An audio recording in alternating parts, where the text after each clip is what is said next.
Students, हम लोग class plus 2 के अंदर न्यूमेरिकल्स डिस्कस कर रहे हैं और न्यूमेरिकल्स के अंदर मैंने आपको लास्ट लेक्चर में कुछ न्यूमेरिकल करवा दिए थे। कुछ न्यूमेरिकल्स मैं आपको इस लेक्चर में करवा रहा हूं। आप लेक्चर को ध्यान से सुनिए। मैं सभी वो न्यूमेरिकल्स आपको बता रहा हूं जो न्यूमेरिकल्स आपके एग्जाम्स के अंदर आए हुए हैं। लास्ट टाइम तक मैंने आपको न्यूमेरिकल नंबर 15 करवा दिया था। अब मैं आपको न्यूमेरिकल नंबर 16 से शुरू करवा रहा हूं। न्यूमेरिकल नंबर 16 आपके एग्जाम में 2013 में आया हुआ न्यूमेरिकल है और न्यूमेरिकल नंबर 16 कहता क्या है आप इसको समझिए। इसने कहा है a slab of material of dielectric constant K, एक स्लैब है जिसके मटेरियल का डाइलेक्ट्रिक कांस्टेंट K है, has the same area as that of the plates of a parallel plate capacitor। तो कहता है एक स्लैब आपने ले ली जिसके मटेरियल का डाइलेक्ट्रिक कांस्टेंट K है और उसके पास सेम एरिया है जैसा area plates of parallel plate capacitor, यानी कि पैरेलल प्लेट कैपेसिटर की प्लेट्स का जो एरिया होगा वही उस स्लैब की प्लेट्स का एरिया है, but has the thickness d/2। लेकिन जो स्लैब है उसकी जो थिकनेस है वो d/2 है, where d is the separation between the plates। और सेपरेशन प्लेट्स की जो है, प्लेट्स के बीच में जो सेपरेशन है that is d। Find out the expression for its capacitance when the slab is inserted between the plates of the capacitor। आपको कैपेसिटेंस का एक्सप्रेशन निकालना है जब स्लैब को आप प्लेट्स ऑफ द कैपेसिटर के बीच में रख दोगे। आप समझिए, क्वेश्चन को समझने की कोशिश कीजिए। मैं आपको यहां पर क्वेश्चन एक्सप्लेन कर रहा हूं, आप ध्यान से सुनिए। क्वेश्चन ये है बच्चों, आपके पास एक पैरेलल प्लेट कैपेसिटर गिवन है। लीजिए, ये रहा आपके पास एक पैरेलल प्लेट कैपेसिटर, ये आपने लिया है। पैरेलल प्लेट कैपेसिटर की ये वाली प्लेट A है और पैरेलल प्लेट कैपेसिटर की ये वाली प्लेट B है और इस प्लेट का area of cross section A है, इस प्लेट का भी area of cross section A है। दोनों प्लेट्स के बीच में जो सेपरेशन है, that separation between two plates is D। दोनों प्लेट्स के बीच का सेपरेशन D है और यहां से ये आपने इस सेकंड वाली प्लेट को अर्थ के साथ कनेक्ट कर रखा है। तो ये आपके पास अब प्रॉपर्ली पैरेलल प्लेट कैपेसिटर बन चुका है। फिलहाल अगर इसके अंदर हम लोग सिर्फ चार्ज की बात करें तो यहां पर जो चार्ज है इसके ऊपर charge this is plus Q, यहां पर जो चार्ज की बात करें this is minus Q charge. और अब हम बात करते हैं इसके कैपेसिटेंस की। अगर हम बात करें पैरेलल प्लेट कैपेसिटर ये रहा, इसकी एक प्लेट ये रही, दूसरी प्लेट ये रही। पहली प्लेट A है जिसका area of cross section A है, दूसरी प्लेट B है, इसका भी area of cross section A है। पहली जो प्लेट A है उसके ऊपर चार्ज प्लस Q है, दूसरी प्लेट B है इस पे चार्ज माइनस Q है। बताइए, पहले सिर्फ इतना बताइए, अभी इन दोनों प्लेट्स के बीच में एयर है तो सोच के बताओ, जब दोनों प्लेट्स के बीच में एयर है तो इस पैरेलल प्लेट कैपेसिटर का कैपेसिटेंस कितना है। जब दोनों प्लेट्स के बीच में एयर है उस केस में पैरेलल प्लेट कैपेसिटर का कैपेसिटेंस C0 हम मान लेते हैं and that is equal to A into epsilon naught upon D। ये पैरेलल प्लेट कैपेसिटर की जो है पैरेलल प्लेट कैपेसिटर का कैपेसिटेंस है। अब हम थोड़ा आगे बढ़ते हैं। अगला कॉन्सेप्ट अब ये कहता है इस पैरेलल प्लेट कैपेसिटर की प्लेट्स के बीच में आपने एक स्लैब को इंसर्ट कर दिया और जो स्लैब आपने यहां पर डाली है वो स्लैब आपने कुछ इस तरीके से ली है। लीजिए, ये आपने यहां पर एक स्लैब को इसके अंदर इंसर्ट कर दिया है। ये वाली स्लैब आपने यहां पर इसके अंदर इंसर्ट कर दी है। तो लीजिए, ये रही स्लैब और जो ये स्लैब आपने इंसर्ट की है इस स्लैब की थिकनेस जो है this is d/2। Thickness slab की d/2 है। ये लीजिए आपने ले ली है और इस स्लैब का डाइलेक्ट्रिक कांस्टेंट K है। तो ये लो, स्लैब का डाइलेक्ट्रिक कांस्टेंट आपने K ले लिया। स्लैब की थिकनेस आपने d/2 ले ली और इस स्लैब को आपने अब इस पैरेलल प्लेट कैपेसिटर की प्लेट्स के बीच में इंसर्ट कर दिया है। यहां पर समझने का क्वेश्चन ये है, पैरेलल प्लेट कैपेसिटर की प्लेट्स के बीच में जो सेपरेशन था दैट वाज d। अब आपने जो सेपरेशन यहां पर d लिया था उसके बीच में आपने पैरेलल प्लेट कैपेसिटर की प्लेट्स के बीच में आपने यहां पर एक स्लैब रख दी, उस स्लैब की thickness that is equal to d/2। अब आप सिर्फ मुझे ये बताइए नया कैपेसिटेंस क्या होगा, सोच के बताओ नया कैपेसिटेंस क्या होगा। उसके लिए आपको फॉर्मूला याद होना चाहिए, आपको ये पता होना चाहिए कि अगर ये थिकनेस होती t, ये वाली थिकनेस यहां पर अगर t होती और अगर ये थिकनेस t है तो इसका फॉर्मूला हम लोगों ने डिराइव कर रखा है। अगर थिकनेस t होती है तो कैपेसिटेंस का फॉर्मूला हमारे पास कुछ ऐसा आता है, this is a into epsilon not upon d minus t plus t upon k। ये हमारे पास फॉर्मूला आ जाता है। अब हम सिर्फ इतना काम करेंगे, जहां पर t है वहां इस t की जगह हम क्या रखेंगे d/2। तो चलिए ठीक है, हम रख देते हैं this is c dash is equal to a into epsilon not upon d minus d/2।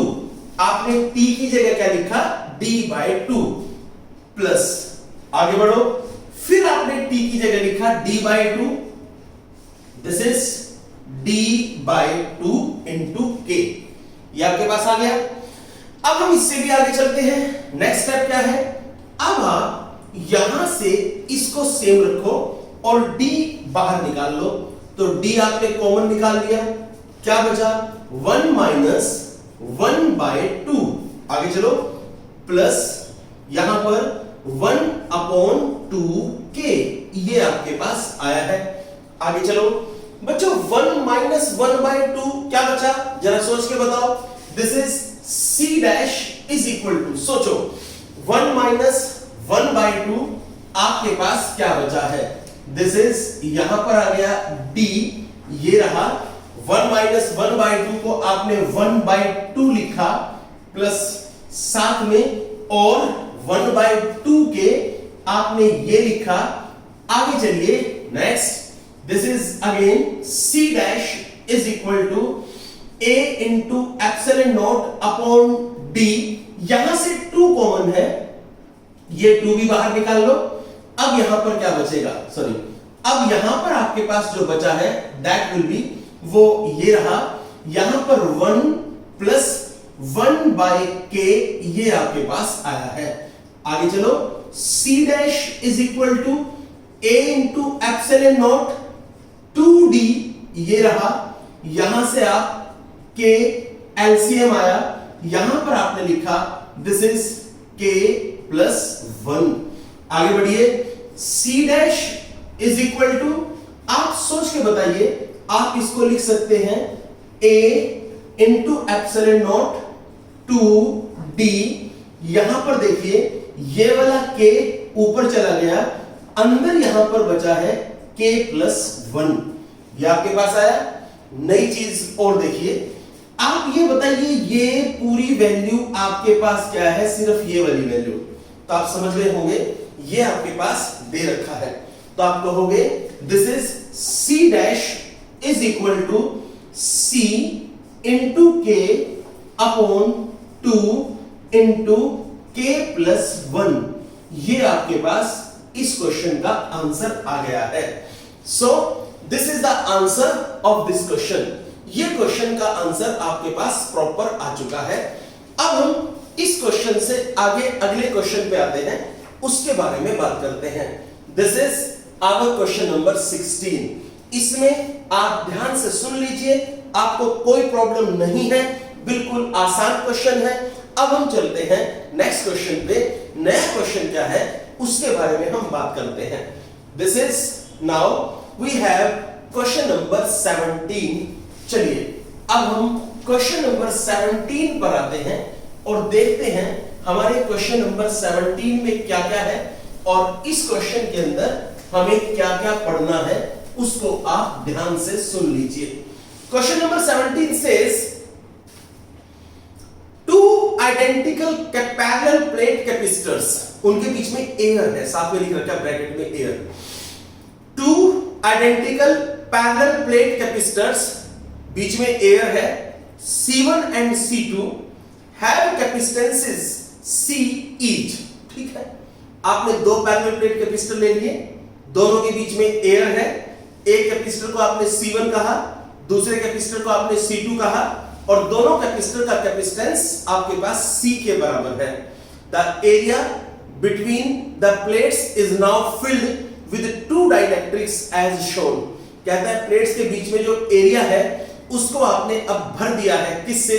उसको आपने अब भर दिया है किससे? दो डाइलेक्ट्रिक स्लैब से, और दोनों डाइलेक्ट्रिक स्लैब्स अब आपके पास यहां पर गिवन है।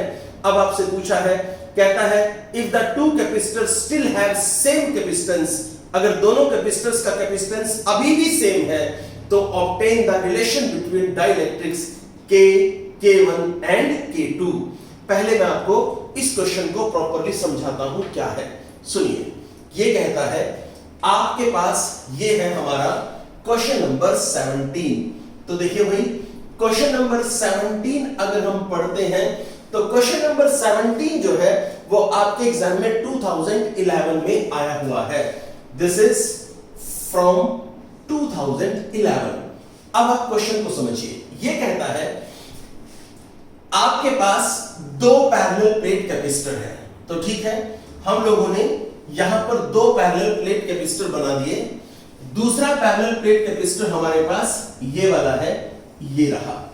दोनों पैरेलल प्लेट कैपेसिटर बिल्कुल सेम है, दोनों का कैपेसिटेंस बिल्कुल सेम है। इस तरीके से पहला पैरेलल प्लेट कैपेसिटर जिसका कैपेसिटेंस C1 है, सॉरी, पहला पैरेलल प्लेट कैपेसिटर जिसको हमने C1 कहा और दूसरे कैपेसिटर को हमने C2 कहा। आगे चलिए, यहां से हमने इनके ऊपर कहा यहां पर पॉजिटिव चार्ज है तो इस पोर्शन पे पॉजिटिव है, और इस वाले पोर्शन पे यहां पर नेगेटिव चार्ज है, और ये आपने यहां पर एक अर्थ के साथ इसको कनेक्ट कर दिया है। दूसरी बात, ये वाली प्लेट A प्लेट है, ये वाली प्लेट B प्लेट है, इस प्लेट का एरिया A है, इस प्लेट का एरिया भी A है। आगे चलिए दूसरी प्लेट की बात करते हैं। यहां पर दूसरे कैपेसिटर में पहली प्लेट ये रही, और इस वाली प्लेट का एरिया यहां पर A प्लेट है और इस प्लेट का एरिया A है, ये लीजिए। दूसरी प्लेट जिस पे नेगेटिव चार्ज है वो प्लेट ये रही, इसको कहा ये B प्लेट है, इसका एरिया भी A है, और इसको हमने यहां पर अर्थ के साथ कनेक्ट कर रखा है। अभी तक तो कहानी सिर्फ इतनी ही है कि आपने दो कैपेसिटर ले लिए, पहले कैपेसिटर का कैपेसिटेंस C है, दूसरे कैपेसिटर का कैपेसिटेंस भी C है। पहला कैपेसिटर जो आपने लिया है, पहला कैपेसिटर उसको C1 हमने नाम दिया, दूसरे कैपेसिटर को हमने C2 नाम दिया है। आगे चलिए, पहले कैपेसिटर की प्लेट का एरिया A, दूसरे प्लेट की कैपेसिटर की प्लेट का एरिया भी A है। अब आप बताइए, अगर आपसे यहां पर C1 निकालने को कहा जाए, C1 is equal to A into epsilon not upon D, C2 निकालने के लिए कहा जाए, that will be also A into epsilon not upon D, यानी कि पहले कैपेसिटर का कैपेसिटेंस ये रहा, दूसरे कैपेसिटर का कैपेसिटेंस ये रहा। ऐसे आप ऐसा कह दो ना, this is C1 is equal to C2 is equal to C is equal to A into epsilon not upon D। ये आपने कैपेसिटर का कैपेसिटेंस, दोनों कैपेसिटर का सेम कैपेसिटेंस है, आपने यहां पर लिख दिया है। अब हम चलते हैं आगे। अब कहता है आपने यहां पर इनके बीच में अब एक स्लैब इंसर्ट कर दी है, और जो डाइलेक्ट्रिक स्लैब आपने इनके बीच में एंटर करा दी है, तो जो डाइलेक्ट्रिक स्लैब आप इनके बीच में एंटर करा रहे हो वो देखो कैसे है। जो डाइलेक्ट्रिक स्लैब आपने ली है वो डाइलेक्ट्रिक स्लैब ऐसी है जो पूरे को कवर कर लेती है। इससे पहले एक बात बता दूं, इस कैपेसिटर की जो ये प्लेट है, इन दोनों प्लेट्स के बीच में जो सेपरेशन है दिस इज D, और लेंथ जो प्लेट की है दिस इज L। यहां पर भी दोनों के बीच का सेपरेशन d है और जो लेंथ है this is also equal to l। अब हम थोड़ा और आगे चलते हैं।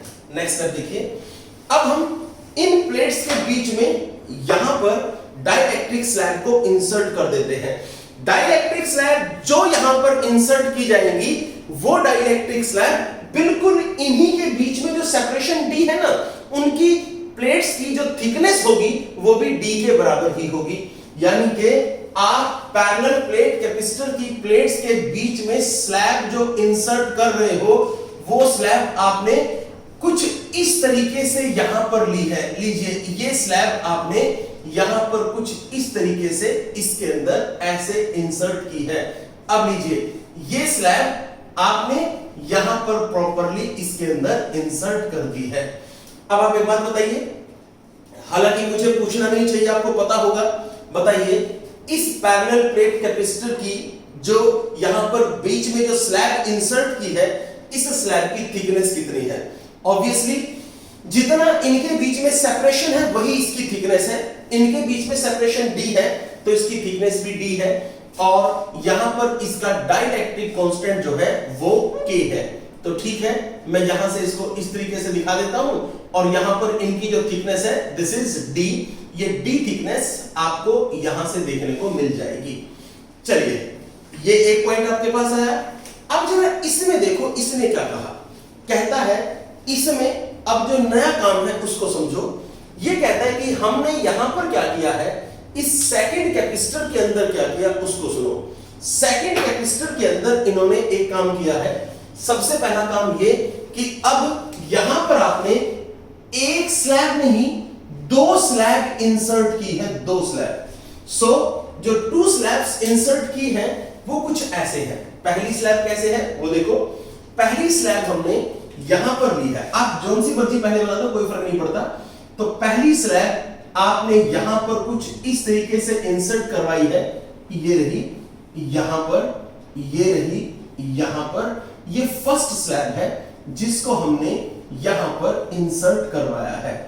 इस स्लैब की जो लेंथ है दिस इज l/2। ये l/2 लेंथ है। आपको भी सर वो क्यों, क्योंकि कैपेसिटर की जो पूरी स्लैब है, पूरी प्लेट है, इसकी लेंथ l है तो हाफ लेंथ में ये आई है तो l/2 आपके पास ये आ चुका है। अब हम इससे आगे बढ़ते हैं, अगले कॉन्सेप्ट पे आते हैं, इसके बारे में बात करते हैं। दिस इज ये यहां पर और ये यहां पर और इसको इधर बंद किया, इसको इधर रखा। अब दूसरी स्लैब आपने ये ले ली है, ये रही। इस स्लैब की जो लेंथ है वो भी l/2 ही है। तो यहां से इधर ये लीजिए, ये लेंथ आपके पास l/2 आ जाती है। तो पहली जो स्लैब आपने इंसर्ट की है इस स्लैब का डाइलेक्ट्रिक कांस्टेंट क्वेश्चन के अंदर दे रखा है। इसका डाइलेक्ट्रिक कांस्टेंट K1 है और दूसरे वाली का डाइलेक्ट्रिक कांस्टेंट K2 है। तो ठीक है, पहले वाली का डाइलेक्ट्रिक कांस्टेंट आपने K1 लिया, दूसरे वाली का डाइलेक्ट्रिक कांस्टेंट आपने यहां पर K2 इसके अंदर इन्वॉल्व कर दिया है। अब हम थोड़ा सा और आगे बढ़ते हैं। अब यहां तक की कहानी मैंने आपको समझा दी। मैंने आपको यह बता दिया कि अगर तो आपके पास पैरेलल प्लेट कैपेसिटर है, दो पैरेलल प्लेट कैपेसिटर ले लिए, दोनों पैरेलल प्लेट कैपेसिटर का कैपेसिटेंस बिल्कुल सेम है तो ठीक है, आपने दोनों का कैपेसिटेंस बिल्कुल सेम लिया, ये रहा।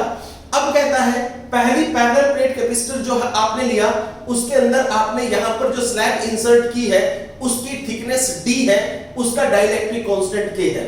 दूसरी जो स्लैब आपने ली है उसकी थिकनेस यहां पर उस सेकंड कैपेसिटर के अंदर आपने दो स्लैब इंसर्ट की है।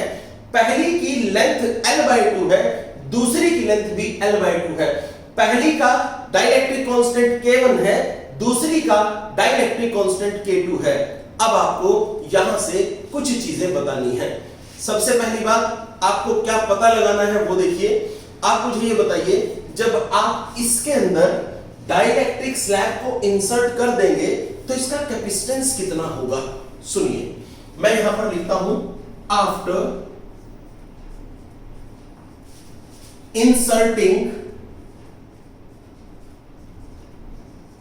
The dielectric slab, after inserting the dielectric slab. अगर आप डाई इलेक्ट्रिक स्लैब इंसर्ट कर देते हो तब की बात है।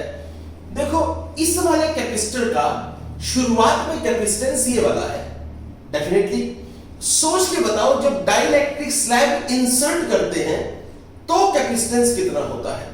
आपको याद होना चाहिए, अगर डाई इलेक्ट्रिक स्लैब हम इंसर्ट करते हैं D माइनस टी थिकनेस की, कितनी थिकनेस की मैं पूरा प्रॉपर बताऊंगा।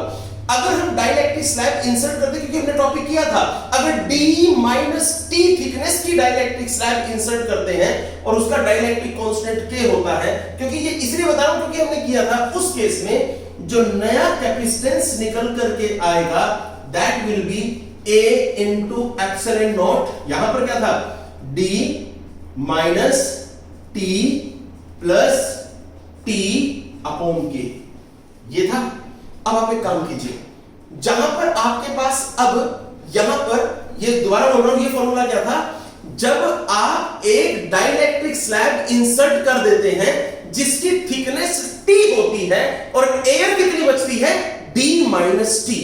रिपीट इट, थोड़ा सा गलत हुआ, जिसकी थिकनेस डाइलेक्ट्रिक स्लैब की थिकनेस T होती है और एयर बचती है D माइनस टी गैप में, उस केस में ये फॉर्मूला हमारे पास कैपेसिटेंस का आ जाता है। लेकिन अगर पूरे के अंदर इन्वॉल्व कर दोगे तो उस केस में ये जो यहां से लेके यहां तक ये D है और स्लैब की थिकनेस T थी, अगर वो T इक्वल टू D हो जाता है, उस केस में आप यहां पर लिख सकते हो T is equal to D। अगर हमने T को D के बराबर लिया, सो अब आपके पास कैपेसिटेंस आ जाएगा A into epsilon not upon, यहां पर क्या है D माइनस, यहां पर क्या है T की जगह क्या हो गया D plus T upon K। इस D से ये वाला D कैंसिल हुआ, आपके पास फॉर्मूला आ गया A इंटू एप्सिलॉन नॉट। देखो अब ध्यान से, मैं ज्यादा फॉर्मूलिटी में नहीं घुस रहा, ये खत्म हुआ, ये वाला के ऊपर चला गया, ये रहा और अपॉन में D आ गया। सोच के बताओ, ये तो आपको पता है ये क्या था, this is A into epsilon not upon D, ये रहा A into epsilon not upon D, this was this, ये था ये वाला, और इसको हमने क्या बोला C, तो आप यहां से कह सकते हो C डैश, या ऐसे करो C1 dash is equal to C into K, this is equation number first. ये हमारी इक्वेशन नंबर फर्स्ट आ जाती है। अब हम बात करते हैं फॉर सेकंड कैपेसिटर, ऐसे लिखो फॉर कैपेसिटर C2। जरा बताओ इसके लिए क्या करोगे, ये सबसे कॉम्प्लिकेटेड है, ऐसा हमने अभी तक किया ही नहीं है, तो चलिए इसके लिए देखते हैं हम क्या करते हैं। घबराने की जरूरत बिल्कुल भी नहीं है, बस इसके लिए सिर्फ आपको एक ही काम करना है, और वो काम क्या है आप उसको समझिए, उसको सोचिए। एक बात बताइए, अगर इस पूरी स्लैब का एरिया A होता, जैसे आपने यहां पर स्लैब इंसर्ट की, पूरी का एरिया A है, यहां पर सिंगल स्लैब इंसर्ट कर दे तो पूरी का एरिया A होता। अब आपने यहां पर आधे आधे पोर्शन में दो स्लैब इंसर्ट की है, तो अल्टीमेटली पूरी इंसर्ट करते तो एरिया A होता, आधी आधी दो इंसर्ट की है तो इसका एरिया A/2 और इसका एरिया A/2। बस हो गया काम, लगा दो फॉर्मूला। जो फॉर्मूला इसके लिए आया था, आप चाहो तो यही वाला फॉर्मूला यहां पर भी लगा सकते हो। कैसे बनेगा देखो, आपके पास बना this is C2 dash is equal to, गौर से सुनना, क्या बना A epsilon naught K upon D। इसमें क्या करोगे, A की बजाय A/2, ये इसकी बात कर रहा हूं पहले वाले की, A की बजाय A/2 और K की बजाय K1, ये आपके पास हो गया।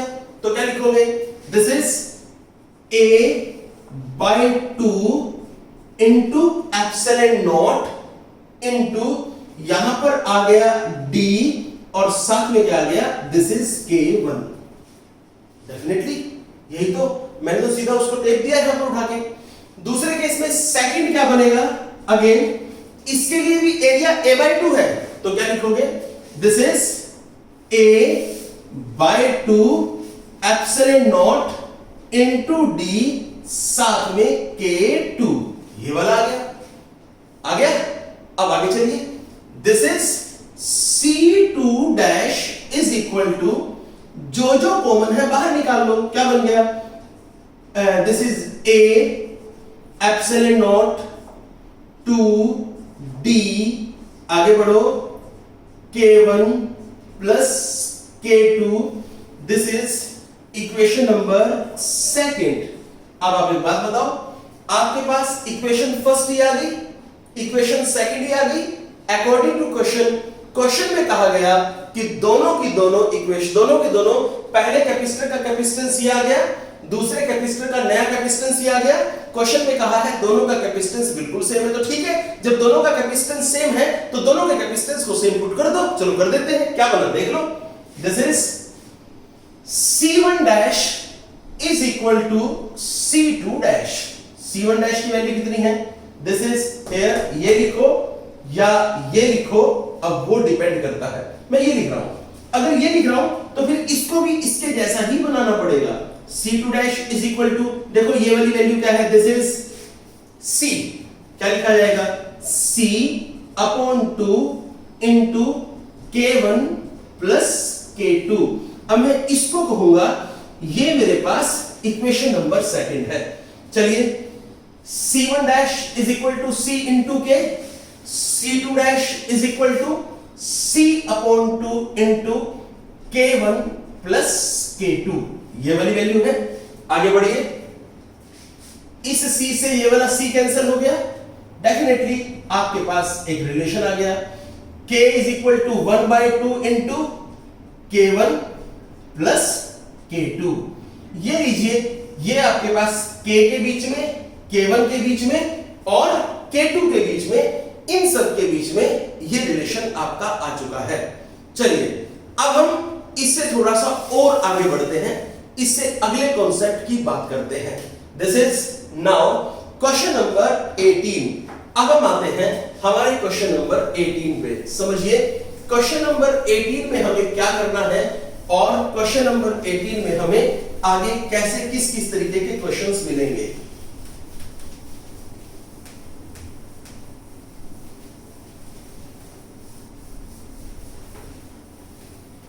Now question number 18 says that, क्या कहता है, कहता है in a parallel plate capacitor, आपके पास एक पैरेलल प्लेट कैपेसिटर है, ठीक है, अच्छी बात है, with air between the plates, plates के बीच में एयर है, each plate has an area of, ये लिखना पड़ेगा, हर एक प्लेट का एरिया आपके पास दे रखा है।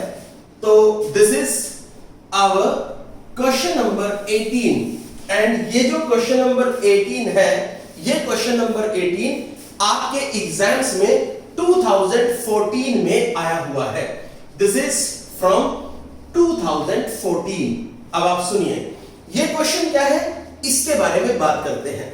आपको कहा गया है in a parallel plate capacitor, बिल्कुल ठीक, the with air, okay, between the plates each plate has an area of this.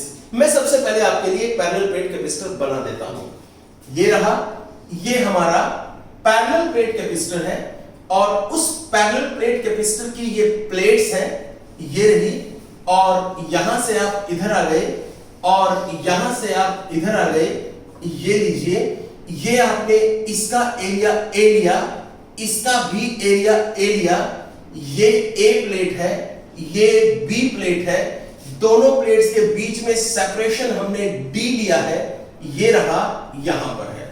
आगे चले, अब क्या कहता है, कहता है in a parallel plate capacitor with air between the plates, बिल्कुल ठीक है, प्लेट्स के बीच में एयर भी है।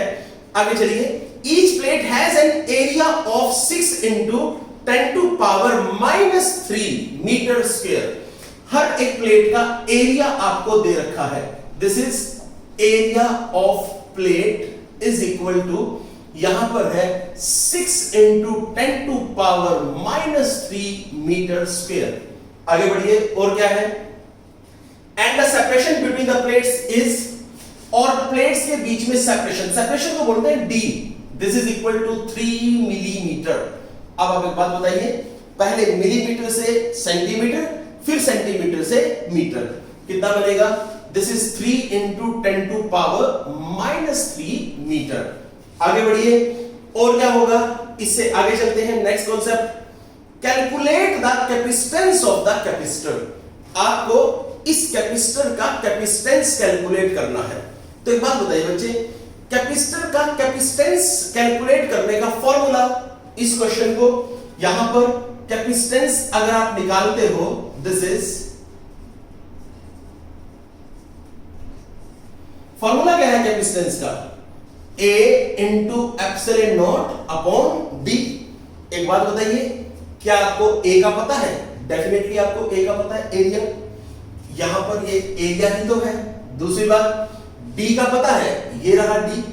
एप्सिलॉन नॉट का आपको हमेशा से पता है, एप्सिलॉन नॉट मैं लिख भी देता हूं, this is 8.85 into 10 to power -12, यहां पर आ गया न्यूटन मीटर स्क्वायर पर कूलम स्क्वायर। ये आपके पास इसकी वैल्यू आ जाती है। अब हम इससे आगे चलते हैं, नेक्स्ट क्वेश्चन, ये ए पार्ट हो गया। अब हम बी पार्ट पे आते हैं। बी पार्ट में इसने पूछा है, आप बताइए, if this capacitor is connected to 100 volt supply, अगर आपने इस कैपेसिटर को 100 वोल्ट सप्लाई के साथ कनेक्ट कर दिया है, उस केस में what would be the charge on each plate. ठीक है, यानी कि आपने यहां पे पोटेंशियल कितना दे दिया है, सेकंड केस, आपने यहां पर पोटेंशियल दे दिया है 100 वोल्ट, बिल्कुल ठीक है। कैपेसिटर का कैपेसिटेंस यहां से आपको कुछ ना कुछ मिल जाएगा। जब आपको यहां से कैपेसिटर का कैपेसिटेंस कुछ ना कुछ मिल जाएगा, तो डेफिनेटली आपके पास C की भी कुछ वैल्यू होगी, जो कि आप यहां से निकालोगे। मैं आपकी थोड़ी हेल्प कर देता हूं इसको वैल्यू को निकालने में। पता लगा जहां तक मैंने छोड़ा वहीं तक आपने छोड़ दिया, ये ठीक नहीं होगा। This is 6 into 10 to power -3। आगे चलो, एप्सिलॉन नॉट को लिखोगे 8.85 into 10 to power -12, ये रहा। D की जगह 3 into 10 to power -13। जब आप इसको सोल्व कर दोगे, तो इसको सोल्व करने के बाद आपके पास वैल्यू आएगी, this is 70, this is 3 into 10 to power -3, not 13, ये रहा। आगे बढ़िए, 17.7 into 10 to power -10 अप्रोक्सीमेटली। मैंने इस वाली वैल्यू को प्रॉपर कैलकुलेट किया है, दिस इज, ये वाला रिजल्ट मेरे पास फैराड में आया है, तो C की वैल्यू आपके पास आ गई, this is 17.7 into 10 to power -10 farad. अब एक बात बताओ, कैपेसिटर का कैपेसिटेंस आपको पता लग गया, कैपेसिटर को जिस पोटेंशियल के साथ कनेक्ट किया वो पोटेंशियल आपको मिल गया। आपसे पूछा है बताओ चार्ज कितना होगा, कैपेसिटर की प्लेट्स पे कितना चार्ज होगा, तो आपको चार्ज का फॉर्मूला पता होना चाहिए बस। और चार्ज का फॉर्मूला क्या है भाई, सारे फॉर्मूला एक ही चीज में है, क्या, this is C is equal to Q upon V। उसमें C capacitance, V potential, Q charge, तो निकाल लो, Q is equal to C into V। तो आपने C into V किया, आपके पास यहां पर इसका चार्ज आ जाएगा। अब हम चलते हैं इसके लास्ट केस पे। देखिए, इसी क्वेश्चन का केस नंबर 3 मैं पढ़ रहा हूं, आप ध्यान से देखिए। How would charge on the plates be affected. ठीक है, बताइए प्लेट्स के ऊपर जो चार्ज है, उस चार्ज पे क्या इफेक्ट पड़ेगा, क्या फर्क पड़ेगा, कब।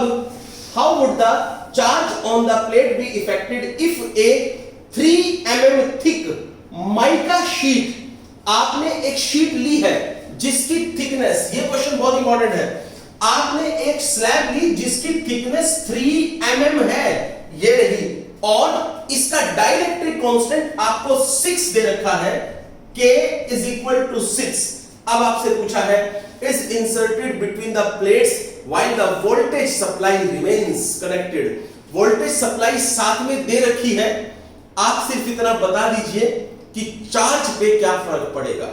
सबसे पहले आप ये बताइए, अगर आप यहां पर प्लेट्स के बीच में कोई डाइलेक्ट्रिक स्लैब रख दें जिसकी थिकनेस आपको दे रखी हो, यानी कि जिसका थिकनेस आपको दे रखी हो, उसका डाइलेक्ट्रिक कांस्टेंट भी आपको दे रखा है, तो सोच के बताइए आप उस केस में आपके पास फॉर्मूला क्या बनता है, नई चीज क्या डेवलप होती है। मैं आपको पूरा प्रॉपर करके दिखा रहा हूं, तब आपको समझ में आ जाएगा। पहली बात, यहां से अगर आप देखेंगे आपको सारी पिक्चर क्लियर हो जाएगी। ये इंपॉर्टेंट पार्ट है, थोड़ा सा डिफिकल्ट भी है। देखो, सेपरेशन प्लेट्स के बीच में ये रही 3 mm, यहां पर जो स्लैब इंसर्ट की उसकी थिकनेस भी 3 mm। इसका मतलब ये हुआ बच्चों कि जो स्लैब इंसर्ट की है वो स्लैब इस प्रॉपर थिकनेस की ही स्लैब इंसर्ट की है। एक बात ये आपकी समझ में आ गई। दूसरी बात, मैं यहां पर इसको d के बराबर लिख दूं क्योंकि ये दोनों एक दूसरे के इक्वल यहां पर हो चुके हैं। k की वैल्यू 6 है। अब बताओ नया कैपेसिटेंस कितना बनेगा।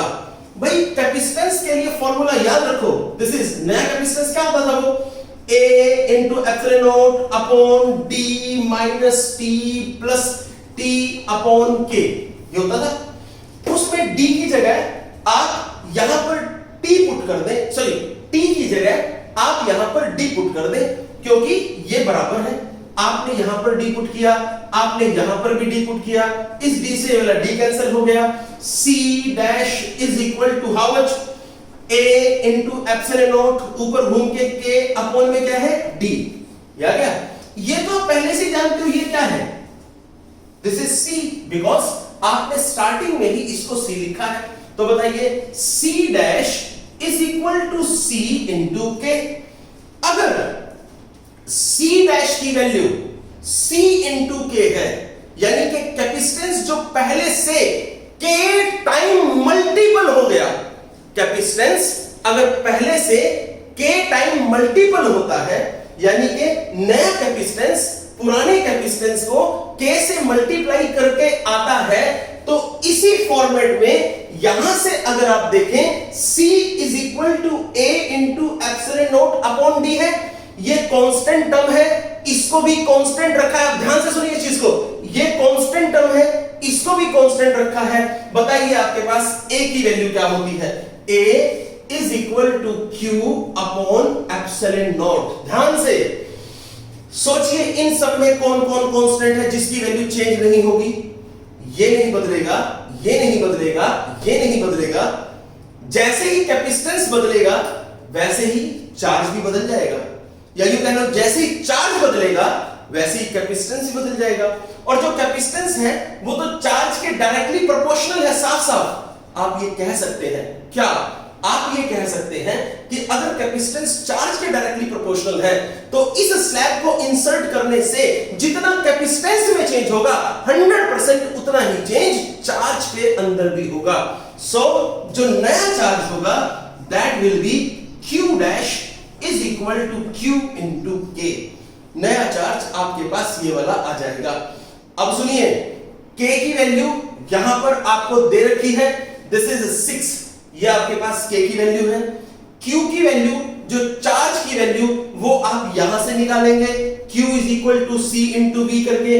ये रहा आपके पास V, ये रहा आपके पास C। यहां से आपने Q की वैल्यू को कैलकुलेट किया, Q की वैल्यू आपने यहां पर पुट की। ये लीजिए, आप कंफ्यूज ना हो इसलिए मैं इसको ऐसे लिख देता हूं। ये रहा Q यहां से लिखा, K ये दे रखा है, that will be the answer. ये आपके पास प्रॉपर आंसर आ जाएगा। अब हम चलते हैं नेक्स्ट क्वेश्चन, क्वेश्चन नंबर 19। देखिए क्वेश्चन नंबर 19 हमारे पास क्या है, इसके अंदर अब हम बात करते हैं, उसको सुनिए।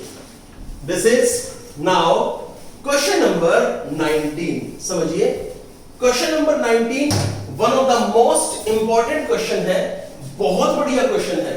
जितने क्वेश्चन ये करवा रहा हूं मैं, वैसे तो सारे ही क्वेश्चन इंपॉर्टेंट है। ये क्वेश्चंस आप लोग अगर अभी कर लेंगे तो आप लोगों को किसी 10 ईयर की जरूरत नहीं पड़ेगी लास्ट के एग्जाम्स के टाइम पे।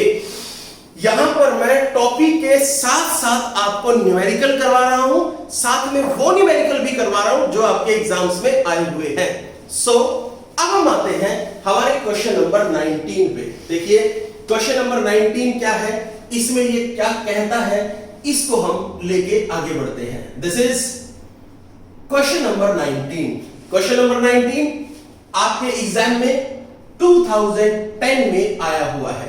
तो चलिए देखते हैं इस क्वेश्चन को, क्या कहा इसमें। ये कहता है, बहुत बढ़िया क्वेश्चन है, थोड़ा सा बड़ा क्वेश्चन है। ये कहता है how is the electric field due to a charged parallel plate capacitor affected when dielectric slab is inserted between the plates fully occupying the intervening region। ये कहता है, आप ये बताइए कि आपके पास एक पैरेलल प्लेट कैपेसिटर दे रखा है, उस पैरेलल प्लेट कैपेसिटर की प्लेट्स के बीच में आपने एक डाइलेक्ट्रिक स्लैब को इंसर्ट कर दिया। जब आपने उसमें डाइलेक्ट्रिक स्लैब को इंसर्ट किया है फुली, पूरी तरह से उसको आपने इंसर्ट कर दिया है, अब आप बताइए नया इलेक्ट्रिक फील्ड कितना होगा। तो चलिए स्टेप बाय स्टेप हम इस क्वेश्चन को देखते हैं। पहला पार्ट, क्वेश्चन नंबर 19 का पहला पार्ट मैं समझाता हूं पहले आपको। इसने कहा आपके पास यहां पर एक पैरेलल प्लेट कैपेसिटर ये रहा, this is a parallel plate capacitor, ले लिया, प्रॉपर बनाते हैं इसको।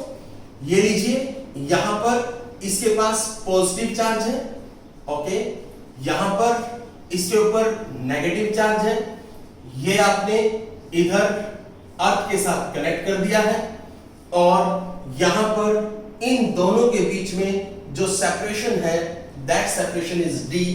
ये इन दोनों के बीच का सेपरेशन डी हो गया है, यानी कि दोनों प्लेट्स के बीच का सेपरेशन डी है। ये वाली प्लेट आपने ए प्लेट ली है, ये वाली प्लेट आपने बी प्लेट ली है।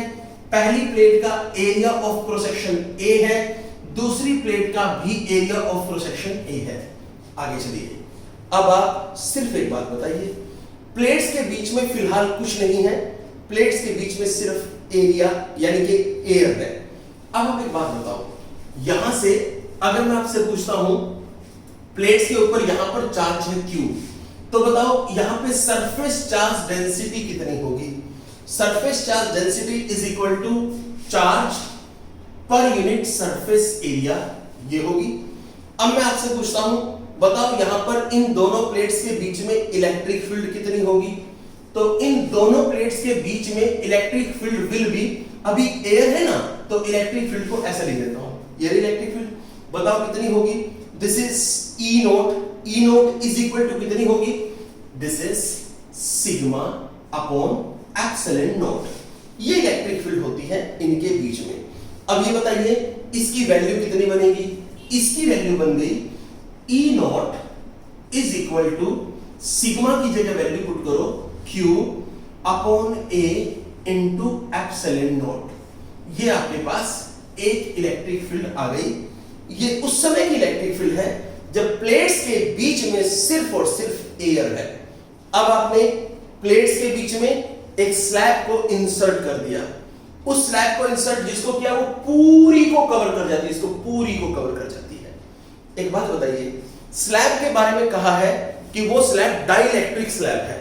अगर डाइलेक्ट्रिक स्लैब को इंसर्ट करोगे तो डाइलेक्ट्रिक स्लैब को इंसर्ट करने से, यहां पर इंसर्ट करने से डेफिनेटली, मान लीजिए मैंने इंसर्ट कर दिया, ये लीजिए, ये मैंने यहां पर एक डाइलेक्ट्रिक स्लैब इंसर्ट कर दी, जिस डाइलेक्ट्रिक स्लैब का डाइलेक्ट्रिक कांस्टेंट K है।